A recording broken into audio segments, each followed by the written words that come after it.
8 pass একজন ব্যক্তি আমাদের উপদেষ্টা, যিনি কিনা সার্বক্ষণিক গাঁজায় মত্ত থাকতেন এই সবিরহাটের এইখানে। এরপরে রিহাব খেটেছেন যিনি, যার বিরুদ্ধে মানে বিকৃত যৌনাচারের অভিযোগ আছে, এমন একজন বিকৃত মনা, প্রচন্ড রকমের ইসলাম বিদ্বেষী একজন মানুষকে এখানে দেওয়া হয়েছে।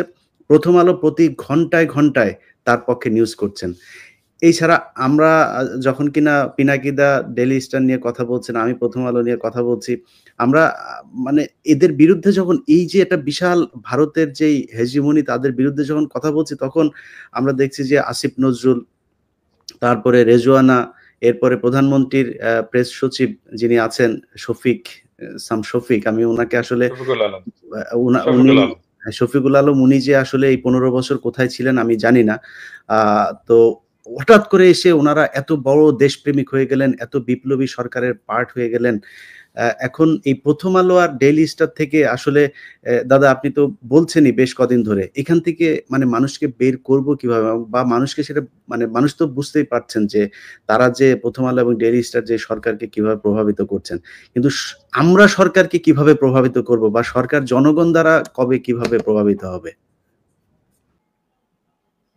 না, এখানে খালি এটাই না, আরো কিছু জিনিস দেখছি যে ধরেন প্রথম আলো এবং ডেইলি স্টার, আমরা যে এইটা সবচাইতে বেশি গুরুত্ব সহকারে দেখছি যে যারা যারা প্রথম আলোর হয়ে কাজ করত, ডেইলি স্টারের হয়ে কাজ করত, তারা এখানে আসছে। আপনি যদি এই আকিজ গ্রুপের কথাই বলেন, তারা শ্রেষ্ঠ সম্ভবত একটা অ্যাওয়ার্ড পেয়েছিল কয়দিন আগে ডেইলি স্টারে।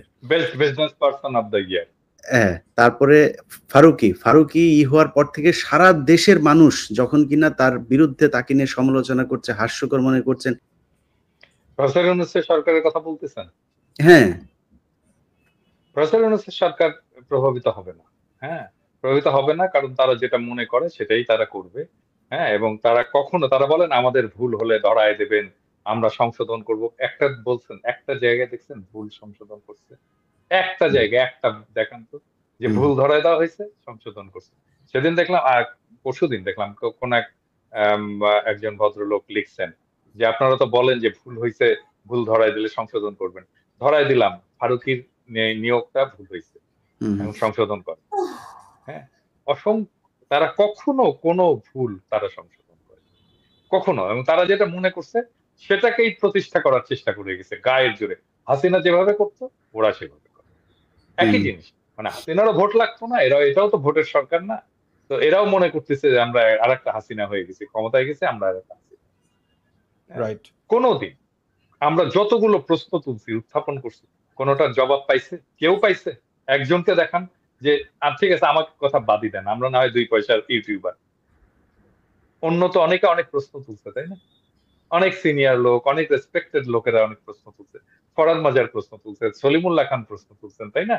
ওরা তো রেসপেক্টেড মানুষ, একাডেমিশিয়ান। তাদের কোনো জবাব দেওয়া হয়েছে? হয়নি। কখনোই এরা আমাদের কোনো কথা শুনবে না, কখনোই শুনবে না।